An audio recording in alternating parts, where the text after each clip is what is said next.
Ғалым айтады, сіз санаңыз қай жерде екенін білгіңіз келе ме дейді. Қалай көзқараста? Сана адамның көзі мен құлағының арасында дейді. Ол кісі айтады. Мысалы, сіз енді қазір жоғарыдан қарап тұрсыз ғой, көз бен құлақтың арасы міне осы жер.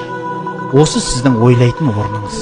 Осы сіздің ақыл менен қабылдап есептейтін орныңыз. Оған дәлел айтайын ба? Бұдан басқа жер жоқ екендігіне. Көз алдыңызға келтіріңізші, оңай келтіресіз. Көзіңіз бен құлағыңызды тізеңізге қоясаңызшы, сіздің тізеңізден көзіңіз шығып тұр. Екі жанында құлағыңыз бар.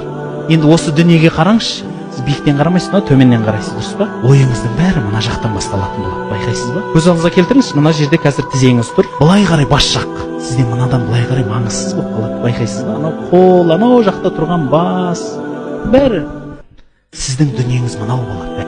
Байқайсыз ба? Көз бен құлақтың арасы. Соны дамытып бір ғалым айтады. Одан да ары қарай дамытса болады дейді бұны. Ол қалай?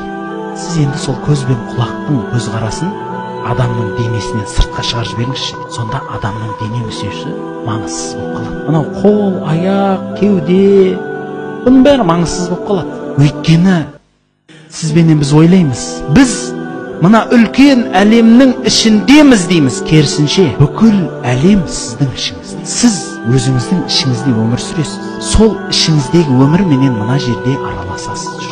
Сіз егер өмірге жақсы көзқараста болсаңыз, адамдарға жақсы болсаңыз, қоқыспен айналыспасаңыз, сіздің өміріңіз жарық болады. Ал егер сіз дәл солай қоқыспен, болмағыр артық дүниемен айналыссаңыз, сіздің ішіңіздегі дүние астан кестең болады. Сол үшін сіз бақытсызсыз. Сол үшін қазіргі мынау тренер дей ма, неше түрлі психологиялық дүниенің барлығы айтады.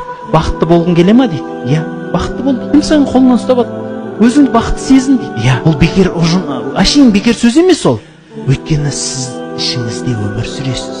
Сол жүрек, сол байлық, жүректің тақуалығы деген дүние осы жерден шығады. Егер сіз сол өзіңіздің ішкі жан дүниеңізде Құдайдан қорқып өміріңізді осы қадамменен өмір сүрсеңіз, Алланың рәміздерін құрметтеп жүрсеңіз, нағыз тақуалықтың шыңына жеткен боласыз. Бұны үйде жалғасын өзіңіз ойлайсыз деп ойлаймын.